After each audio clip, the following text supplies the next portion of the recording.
Hey guys, I'm John. I'm Nicole. And we're from Wilcox Reptile Supply. So this was originally supposed to be for my students at Parkland School in 6th grade, but obviously with everything going on, we still wanted to give this presentation, but we're going to do it virtually.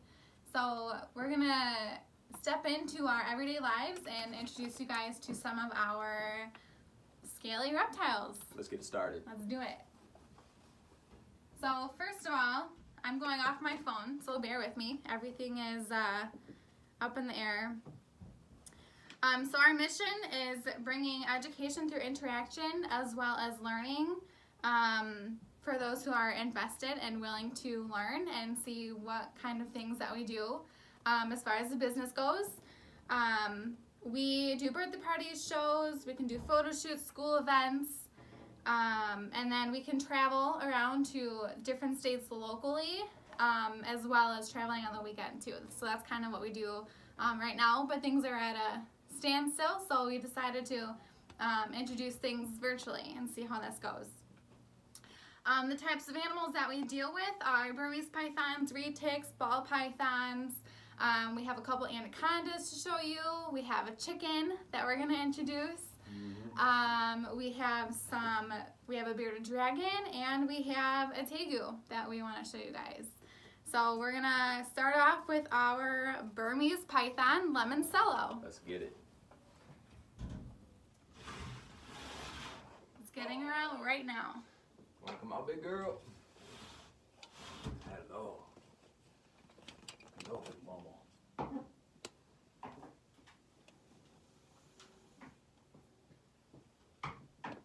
She's kind of chunky, so it's taking a little bit.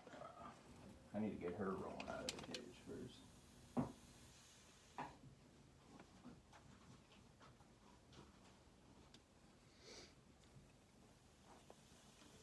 Maybe I'll work her from this side. So Lemoncello is one of our biggest Burmese pythons. She can get 16 to 18 feet long and reach up to 20 feet in the wild. She eats small mammals and birds, and her food response is really fierce. Oh. She's more of a couch potato, and she's not really active. Come on, big mama. She's one of our lazy snakes, as opposed to our retics. She likes to move low and slow, and she loves to cuddle. This is Lemoncello. This is Lemoncello. Man, is she heavy. She don't look like much, but I'm telling you, this is a workout and a half. Oh, let me get her body up here. Oh. Man, I feel weak. Oh. Woo. Look at that. She was one of my first Burmese pythons when I got back into snakes. And honestly, she's not very, eye appealing. She's just an albino, but she's one of my favorites. She's never going anywhere. She'll be with me for the rest of her life. Whew, I'm out of breath, fam. Whew. You want to hold her, or do we move on to some other cooler Burms like Scarlet, or what do we do? We want to show you another one. I just want you guys to see her face. Look at the really length. quick. Yeah. She's so long. It takes 2 people to hold her. She's really heavy. I really wish you guys were here in person. Yeah, she's one of our favorites for education. She just loves the attention for sure. She's such a cuddle bug. She's so heavy. Want to put her back? Yeah, I got it. All right. Now we're going to introduce you guys to a smaller version of the Burmese python. One of my favorites when I first met John, it was actually at his housewarming party, and I was terrified of snakes. Some of my kids know this from LA class and study hall because we talk about it all the time. Scarlet is one of my favorite Burmese pythons. John got her when I ever held when John and I first met. She's one of my favorites, and honestly, it's taken me a long time to get to know her and interact with her, and I was terrified at first, but now I don't know. I honestly don't know what I would do without her. Like, Yeah, no, she's one of my favorites. And I can't thank him enough because he got me over my fear of snakes. And I just love her. So we're going to take her out for you. She's right underneath you. Oh, dude. I mean, she is the most beautiful snakes. She's gorgeous. One of the most beautiful snakes. I don't know. We have so many. It's hard to... So she is a blizzard Burmese python. This is Scarlet. Look how long she is, you guys. When I first got her, she was so tiny. This is Scarlet. She looks so good. She's so pretty. She just shed too. She's an albino, super hypo Burmese python. That's what they call a blizzard. She's got red eyes. We actually also have her brother, but he's got blue eyes. Look at that. That's an awesome picture. Growing so nice. Yep. I can touch her head. We can kiss her. She's so good. It's really cool because Nicole really bonded with this snake. So, you know, she might be terrified of some of the other ones, but, you know, this snake really brings a side of her that I haven't seen out. So it's cool. So this is Scarlet. She eats small mammals as well. She's a little on the chunkier side. Obviously not as big as Lemoncello. She will get there, though. But she'll get there. I know you might not want to hear that, but she's going to get there. I don't want her to grow because she's my favorite. She's my little baby. I cannot wait till she's that big. Woo! All right, guys. We're going to put her away, and then we're going to introduce you to the next snake. All right, now we're going to talk about reticulated pythons. These guys come in many different morphs. This is Gypsy. She is a purple tiger reticulated python. She is a tree species, so in the wild, you can find them high up in the trees, finding prey. Yeah. She eats large mammals and birds. It's a very misunderstood thing about this species is they're such a big snake that everyone thinks that they should just, you know, be in a terrestrial cage and stuff like that. But if you really do give them the space and give them that arboreal ability, they'll definitely take advantage of it.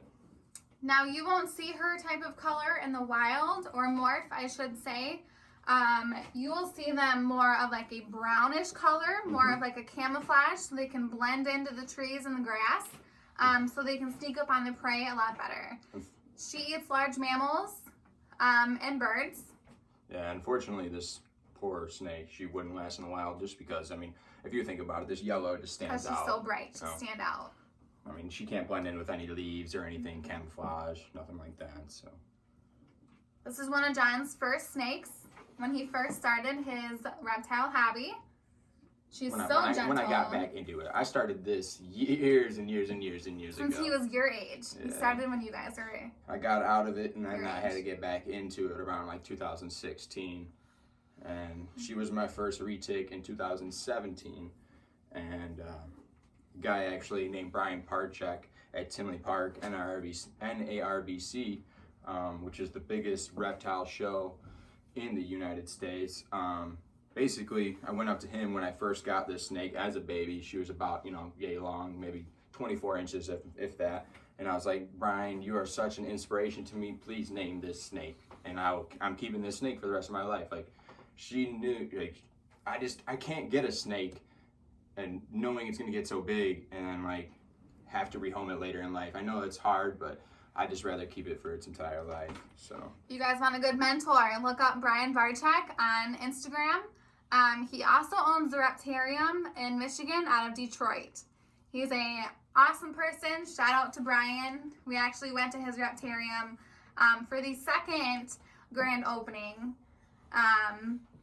And we actually held Salt and Pepper. They're two of his American alligators. Mm-hmm. Pretty cool. All right, we're putting Gypsy away. We're going to introduce you guys to...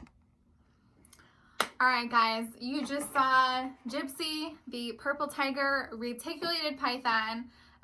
Like we said, that's not something you would normally see in the wild. So we're going to show you guys another one and bring out another retic that we have that you also won't see in the wild. But we just want to show you the different kind of morphs that we have. This girl is so gorgeous. I mean, really, you can't see the iridescence, you know, too much with the light right now. I kind of want to turn the other light on, but she is a motley 100% het purple. And the 100% het purple just means that she is carrying the gene for that purple albino gene. Basically, so she doesn't get any of the iridescence from that. It's just more so their skin is just naturally like that, or their scales are naturally like that, just from being like a more tropical species. Wow. I'm trying to get a good angle from the iridescence on here. There's so many like varieties of colors and pattern mutations, and I mean, it's really cool, especially if you like genetics and just like basically biology and putting all these different genetics together. I told you, they just want to go up. Those of you guys that have snakes, I'm sure will understand the different kinds of genetics that there are, which is what John just explained to you. But I just want to point out something. Did you see how he was going up? That's their natural instinct in the wild. Even though you won't see him in the wild necessarily, the actions and the things that he does and the way that he moves are what you would typically see them do in the wild. 100%, yeah. That's what they do when they go up in the trees. Gosh, like the iridescence right now, you guys are just missing So out. pretty. Let's see if we can focus in on that and see. There you go. He's gorgeous. So pretty. I don't know if you guys can hear him breathing. Do you hear that? That's totally normal. That's just him breathing. He's not mad. He's not mean. No hissing. No hissing. The tongue flick is how they smell. So we smell with our noses. They smell with their tongues. Mm-hmm.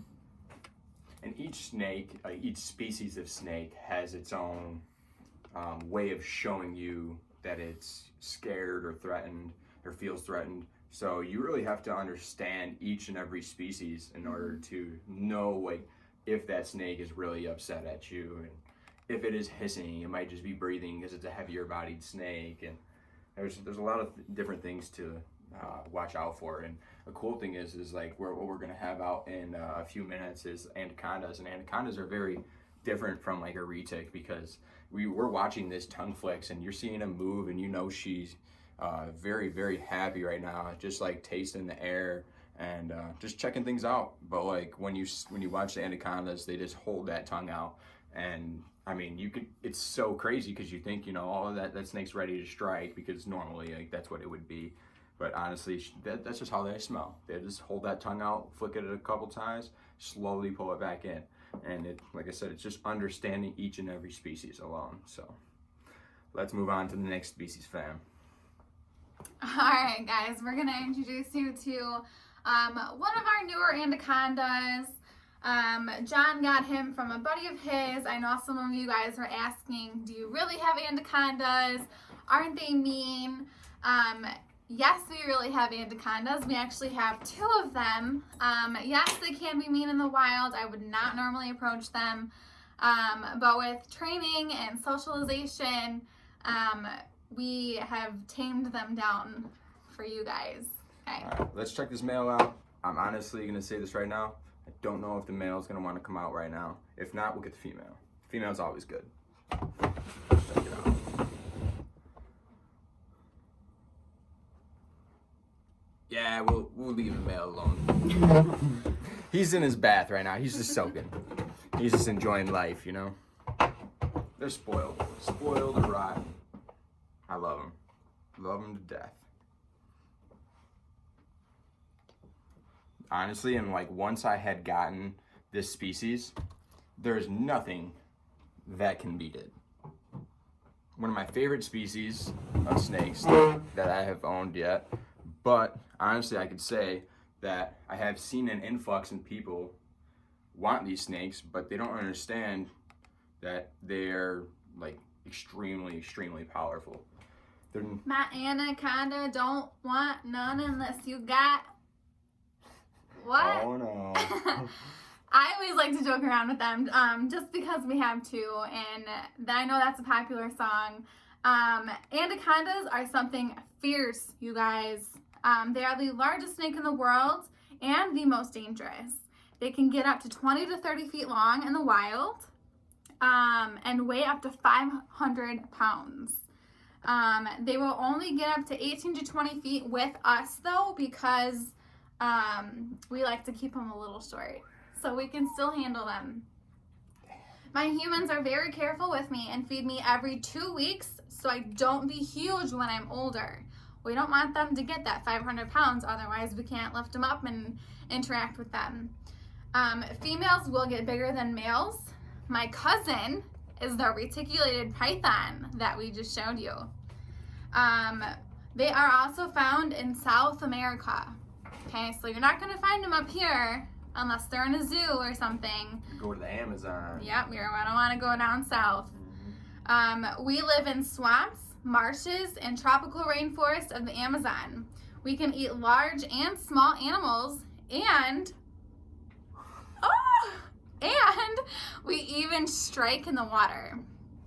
Yeah, no. So you're not gonna know they're coming for you. It really is cool. They're coming for an animal. Because what we'll do is we give them a large body of water to be sitting in, and they'll be sitting in there soaking, just like how I said the male was a couple minutes ago, and basically throw the food right up in front of them. They'll come slashing out for it, you know. Coming in hot. Look at this. I wish we could get a good picture. Zoom in on that. The light is no bueno. No bueno. Sorry, guys. See that tongue flick, you guys? It's See how it's long a lot and slower? slow. Yeah. That's usually not normal for every other type of snake, because that means they're ready to strike and come at you. That means they're not happy. With the anacondas, that's normal for them. They like the long, slow tongue flicks because they're trying to see around them. They like to 100%. see and smell and explore at a much slower rate than the other guys do. This girl is about like 3.5, 4 footish, I would say. She's about to honestly get upgraded to her next size enclosure. A lot of people, they, I think, rush and want to feed these guys and get them, you know, super big and everything, just because it's such a large steak to have. But excuse me, they shouldn't be growing fast. They really shouldn't. I think this, as an adult, this female should be an adult, I should say, at about like 5 to 6 years. And I mean, that sounds like a very long time, but it's so worth it. Just take the opportunity to slow grow your animals, and then you'll have them for many years to go after that. I mean, I've seen, you know, anacondas live over 30 years, so I mean, they're such cool species, and they really are gentle. You just got to know them. Like right now, she I would say doesn't know her own strength, being as the size she is. They hang on really tight. Right. So like right now around my wrist, very, very tight. But up here, chillaxing, not much. Right, look at that pattern. You ain't gonna get nothing better than that. She's gorgeous. All right, guys, while he puts her away, we're gonna bring out more of a smaller snake, more so one that if you just want to get into snakes or you've never had a snake before, we usually like to recommend these guys to you because they only get to be about 4 to 5 feet long, and they're a lot more tameable, I think, than some of these bigger guys. So we're gonna bring out a ball python for you. He's hand sanitizing. Perfect. We don't want to spread them germs. Stay clean, fam. All right, guys. He's gonna bring out Benny, the ball python for you. Do they know who Benny is? I don't think they know who Benny is. I don't think I've talked about Benny to them before. Oh no. I've only talked about Scarlet. Should I bring out a female as well? Or Sure. So Benny is a male ball python. He is actually a pied ball python. Pied is the white that you see in him, and he's got this brown color that This you is see. Benny. The brown is what you would normally see in the wild, okay? And then the pied, which is the white, is a kind of It's a recessive mutation. recessive mutation. So basically, you need two either visual recessives, or a heterozygous and a recessive, or a heterozygous and a heterozygous, to make this morph. And of course, if you go heterozygous, your odds of getting this pied right here is a lot less. So I like to stick to, if you have a recessive, get recessives. Don't waste your time with them hats. Just recessive, baby. This is what Benny looks like. We can focus a little bit. There we go. So ball pythons only get to be 4 to 5 feet long. They don't all look like this color, so don't get your hopes up if this is what you want. You have to ask specifically for this type of genetic or morph. Ball pythons get 4 to 5 feet long. They eat small mammals, sometimes medium or large, depending on how big the snake is. They're a great starter snake, and they stay on the smaller side. Okay. Yeah, I would. They curl into a ball when they are scared or cold. So when he first took out these snakes, both of these ball pythons, they were in a ball. That's how they get their name, ball python, because they don't know what's coming at them, so they gotta protect themselves. What's nice about these pieds is when you get into more genetics, she was saying 4 to 5 feet. That is how much the normal ball pythons would get. A pied like this is never going to get that length, just because the more genetics you get into it, it kind of like, I wouldn't say stunts the growth, but it's going to be, there's other things that come into factor. Is that snake have other genetics of where it lived to be smaller, you know? So basically, you know, Benny here, he's been breeding happily with a couple of our females and last season. So, I mean, he'll get, you know, maybe another foot, 2 longer, and that's probably He won't get much bigger. So, but this is a female right here. This is one of the females. Check it out, like, comparison to, like, what Benny is. Like, there's not much white that's on here. And honestly, this is, like, one of my favorites because you get to see the variation between color and then white. And, like, oh, sorry, I was way low on that. Color and then white. And she's got more of, like, the orange color in between her, brown and blacks. So the brown and blacks are what you would see in the wild, but we think that she has more genes in her than just your typical normal because she's showing this bright orange on her. Now her and Benny look the same, but he's got more white, so he is called a high white ball python, pied ball python, and she would be called a lower white pied ball python because he's got more white, so it's high. She's got less white, so it's low. And honestly, so for any of you guys that want ball pythons, you probably have heard of them just because ball pythons are one of the most, like, you know, I think they're the easiest snake. They're the most kept, I would say, snakes because everyone thinks they're great starter snakes. But don't just start off with the normal because everyone's like, oh, this snake right here is going to be like $450. Well, guess what? It's worth it. You buy this snake for $450, you keep it for the whole life. You buy a normal from the pet store for $50, and then you see this now, because we just showed you, now you want to sell your snake. Don't do that. Keep the other snake, get another one, and if you have to, if you don't have snakes, just save up and get this beauty. You know, we got a couple for sale. Ask your parents. All right, while he puts these guys away, we're going to show you another morph of ball python. Different color, a lot smaller. Say bye, Benny.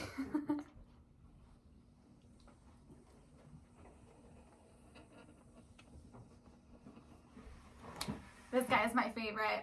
That's okay.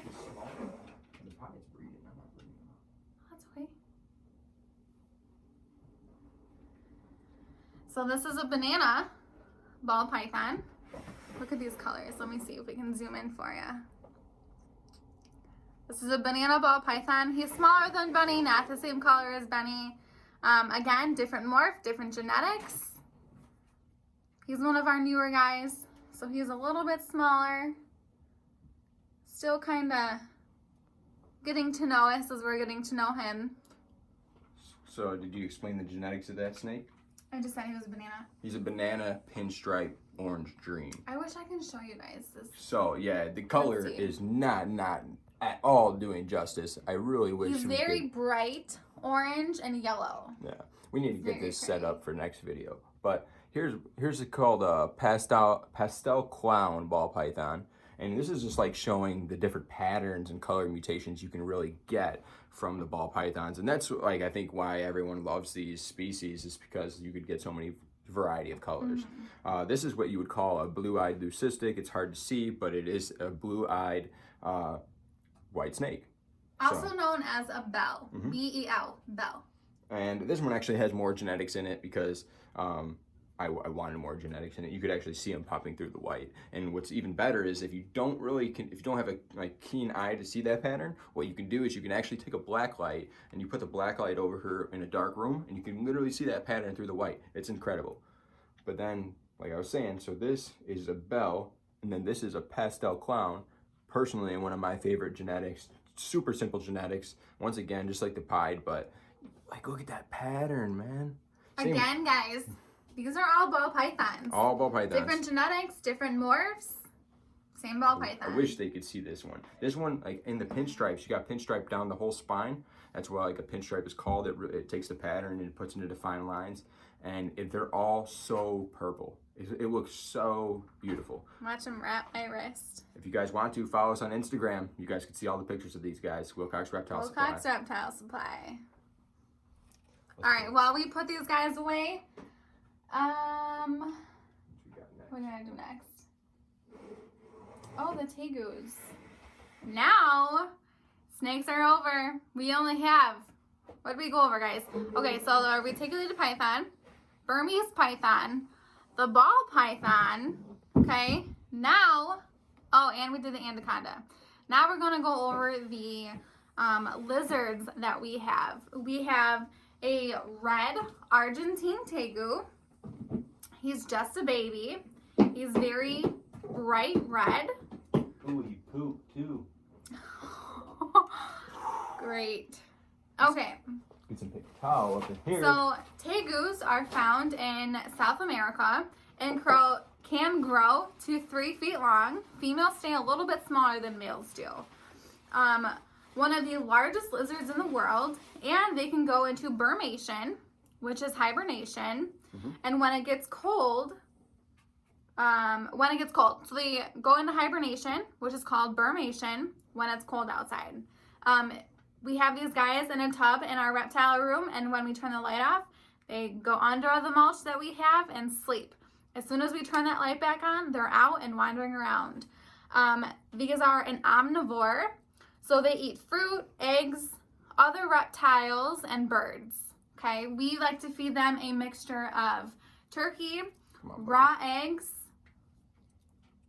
maybe some crickets sometimes. This is a baby. It's a red Argentine tegu. It's a boy. There we go. Now we can really It's a boy, so he's a little chunkier than the female that we have. He is super, super red. Like I said, you want to see some good pictures, you gotta follow that Instagram. We're posting all the time. You'll see so many updates, so many different snakes and reptiles that we have, so many different colors. Check that out. And honestly, this guy means a lot to me because this is the second year that I imported some babies from Argentina. So basically we had the first litter come in last year, and I have the adults of those. Look, he's just sitting here resting his head on my hand. And I'm planning on breeding those.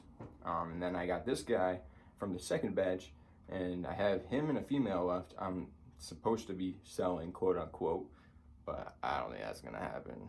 You know, like look at this, you know, like just getting chin rubs. Like, it's hard to get rid of them when you have such a good bond with them. He's so gentle, so sweet.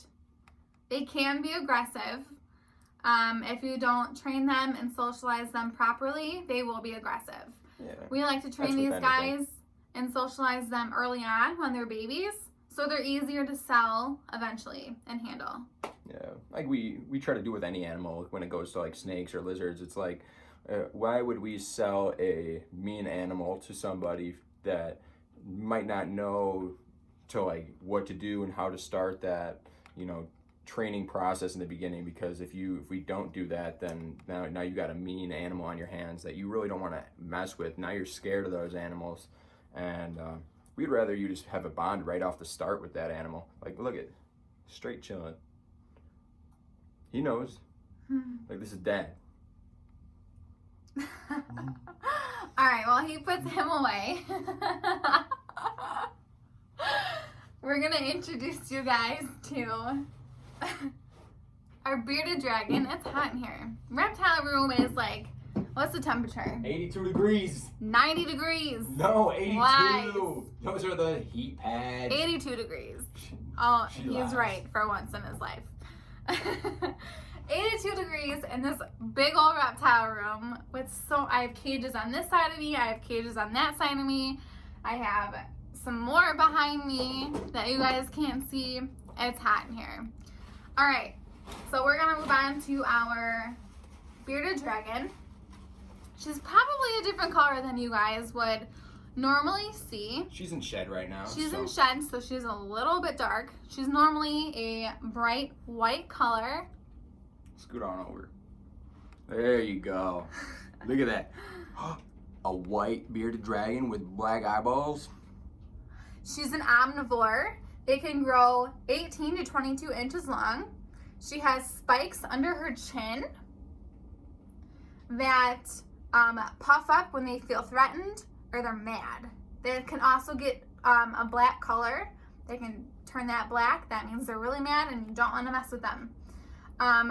There are 8 different species of me, and most people call us beardies because they have that big old beard. They are from Australia. They stick to warm desert areas. We are not piggy eaters, and with a strong draw, we can crush snail shells. We can eat beetles. We also like greens, flowers, and fruit. She has a great diet. She's so spoiled. She's so chunky. She communicates by bobbing her head up and down and puffing out her beard to make herself look big. She likes to show off her muscles. Yeah, whenever she feels threatened, it's not like, I wouldn't say even threatened. It's more so like, if, you know, just as like any one of us, we could be upset some days, you know, have a bad day. So when I go and check on her some mornings, she'll puff up, you know, and be like, hey, like, you know, I don't want you in here. And I'll be like, okay, I'll give you your space today and I'll come back. And so you do that and perfectly fine next time. And she has her days for sure. I wish she wasn't in shed. Of course, everything I have when I go to bring to shows, educate people, whatever, always in shed. And it's just like, why? But it's all right. She still is gorgeous. One of my favorites. And this is like another thing that I said. It's like, so you can find beardies like $35, $100 range. There are some cool ones there, but if you really do want like something like this crazy, like an all white bearded dragon with black eyeballs, you really got to just start saving. You know, keep putting those pennies in that bank account. Save your chore money. That's what I did. Let's zoom in on the face. Let me show her them the face. She's really pretty. I want to get out of the light. There we go. There you go. Hello. She's amazing. She is pretty cool. And we do have a male for her now that Nicole is raising up. So some of you guys have seen it too. there's going to be some nice babies coming here soon. Yeah. They'll be all 100% heterozygous. So they'll be carrying this white gene because you don't want to put some genetics, you don't want to put the two genetics together because it can be fatal to some of the babies. So you really got to just, it's honestly like you have to know your genes, a learning genetics. thing. You have to know what you want to breed to make babies, so you don't hurt the mom or dad in the process. You got to be smart. You got to do your research. If you want any of these animals, we won't sell them to you with your parents' permission. Do your research. Look up what they eat. Look up their habitats. Look up how they live. Takes a lot of work to own these animals, guys. And honestly, at your age, that's what I did. You know, I sat at home right after I got home from school. I used to play little video games here and there, but even this guy's perfect for that. You know, like you get a beardy, Couch potato. right? Slap it on your chest right here. She'll sleep. Rock out on Modern Warfare or whatever you play. And Fortnite. Yeah, Fortnite, whatever it is nowadays. I don't play games anymore. I have too much going on. Even when you're doing your homework and you want to socialize with your animals, put them on your back, put them on your chest. She'll sleep right there. But what I was getting to, just, you know, research, and keep bugging your mom. The more research, mom and dad, whatever, whoever saying no, you know, go to the one that's saying yes always. Oh my god. All right, guys. While he puts her away, we're gonna bring out our last animal that we have. We're gonna surprise you. We'll be right back. All right, guys. Our last animal of today is Hillary. Hillary Fluff. Hillary is a Sarama chicken. She can only live to be about 10 years old, and she stays about this size. This is small for a chicken. She is the smallest breed in the world, and she's from Malaysia. She is confident, and she has a bold stance. She's cocky. She's easy to take care of, and she tries to fly to her humans, but she doesn't always make it. Yeah, it is really cool to watch that. Sorry to interrupt her, but like, you know, just being in my, wherever we are, you know, in my bedroom or whatever, when I have her out, just like hanging out with me, because I'll even put her on my shoulder like a parrot. And I'll set her down. She'll literally try to fly on my shoulder again. She can't really fly because her wings are clipped, so it stops her from being able to fly. She eats bird and chicken seeds with an occasional grain treat. So she can eat bird seed. We sneak her some snacks, trying to watch this Fluff. Yeah, you see that. Can you guys hear her? She's just talking. Do you hear that? What's up, girl? You're so pretty. She's got like a really cool iridescence going on her whole, you know, feathering. So beautiful. That's honestly one reason why I got her, is like I seen her at a reptile show, and I've always wanted a Sarama chicken, and I seen those their iridescence. Iridescence is always what I fall in love with when it comes to snakes or whatever it is. He likes that rainbow. Iridescence like it. is the rainbow color that you see. It's like the purple, blue, you know, Greens. greenish. But she is glowing in that. I just wish that we need a better camera, so then you guys can see this.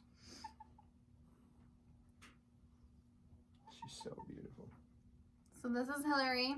She can also lay small eggs, probably the size of a quarter, would you say? I would say it's about a quarter. And what's nice about it is, like, you know, they're not fertile, so we could eat them just like we, you know, do any just other like the eggs that you buy from the store. We can eat them. But with them being so small, it ain't even worth it. We give them to our tegus. Remember, we talked about that. Yeah, and it's like a circle of life, you know. It's feeding. She's feeding our tegus a nice healthy treat. Got some calcium from the shell. They slurp up the egg. It's really cool. It's really neat to watch, and maybe we'll plan on breeding her someday, but not until she has her own pen outside, probably with lots of other chickens, because when she does go outside, I'm definitely getting more chickens. She's an inside chicken for now, though. House chicken.